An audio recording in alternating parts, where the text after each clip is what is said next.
Hello guys, કેમ છો? જય માતાજી, જય શ્રી કૃષ્ણ। આપણે ઊંધિયું તો બનાવી લીધું, પણ એના મુઠિયાની રેસીપી બાકી રહી ગઈ, તો આજે હું મુઠિયાની રેસીપી શેર કરું છું।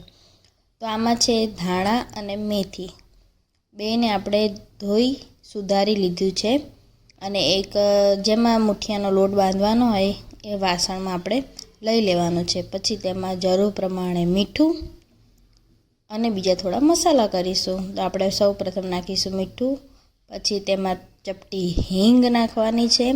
હિંગ નાખ્યા પછી લાલ મરચું નાખવાનું છે। લાલ મરચું તમારા ટેસ્ટ પ્રમાણે વધારે ઓછું તમે કરી શકો છો। પછી થોડી હળદર નાખ્યા પછી આપણે નાખવાનું છે તેમાં થોડું ધાણા જીરું પાવડર નાખવાનું છે। ધાણા જીરું પાવડર નાખ્યા પછી આપણે એમાં થોડો ગરમ મસાલો એડ કરવાનો છે। ગરમ મસાલો નાખ્યા પછી તેમાં તલ નાખવાના છે। તલ નાખ્યા પછી તેમાં આપણે થોડો અજમો ઉમેરીશું। અજમો મસળીને રાખેલો હતો તે આપણે ઉમેરી લેવાનો છે। પછી બધું જ આપણે સરખું મિક્સ કરી લઈશું, જેથી ધાણા અને મેથી બેમાંથી પાણી છૂટું પડી જાય। એટલે આપણે તેને આ બધું સરસ હાથેથી મસળી અને મિક્સ કરી રાખવાનું છે। અને પછી આ મિક્સ કરી અને એને આપણે 5-10 મિનિટ રહેવા દેવાનું છે। પછી હા, મેં થોડો અંદર ઊંધિયાનો મસાલો નાખેલો છે, કેમ કે આપણે ઊંધિયા માટે મુઠિયા બનાવીએ છીએ તો એનો થોડો ટેસ્ટ આવવો જોઈએ ને, એટલે ચપટી 1 ચમચી જેવો આપણે અંદર ઊંધિયાનો મસાલો એડ કરી દેવાનો છે। પછી આ મિશ્રણને આપણે મૂકી રાખવાનું છે। પછી એમાં આપણે ખાંડ ઉમેરી છે, થોડું ખટાશ અને ગળપણ બે ઉમેરવાનું છે। આપણે દહીં કે છાશથી લોટ બાંધશો એટલે પહેલાંથી ખાંડ ઉમેરી દેવાની છે, ખાંડ ઓગળતી થાય, અને પછી એમાં થોડું તેલ નાખી દેવાનું છે। પાણી પણ છૂટું પડશે, તેલનું મોવણ પણ આપણે પહેલેથી જ નાખી દેવાનું છે।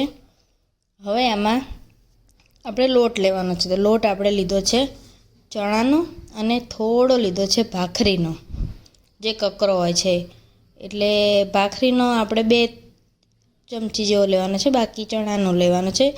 મેં 2 વાટકી ચણાનો લીધો છે, ત્યારે અડધી વાટકી જેટલો ભાખરીનો જાડો લોટ લીધો છે। ભાખરીનો ના હોય તો તમે થોડી સોજી ઉમેરી શકો છો।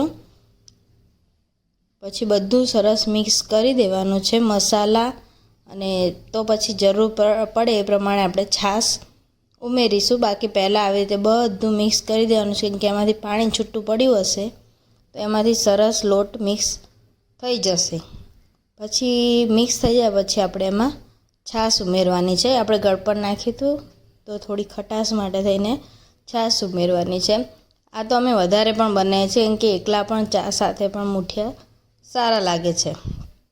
તો આપણે આવી રીતે મીડિયમ લોટ બાંધી દેવાનો છે, અને એમાંથી તમે આવા ગોળ પણ કરી શકો છો, અને આવા જો આવી રીતે પ્રેસ કરીને પણ કરી શકો છો। 2 રીતના મુઠિયા બનતા હોય છે, તમારે જે રીતના કરવા હોય તમે એ રીતના કરી શકો છો। પછી તેલ આવી જાય એટલે એમાં તળી લેવાના છે, ગોલ્ડન બ્રાઉન તળી લેવાના છે। તો આ મુઠિયાની રેસીપી કેવી લાગી લાઈક કરી દેજો, ચેનલને સબસ્ક્રાઈબ કરી દેજો, અને કોમેન્ટ કરી દેજો। આવી રીતે તળાઈ જાય પછી નીકાળી લેવાના છે। તો આવજો, મળીએ નવી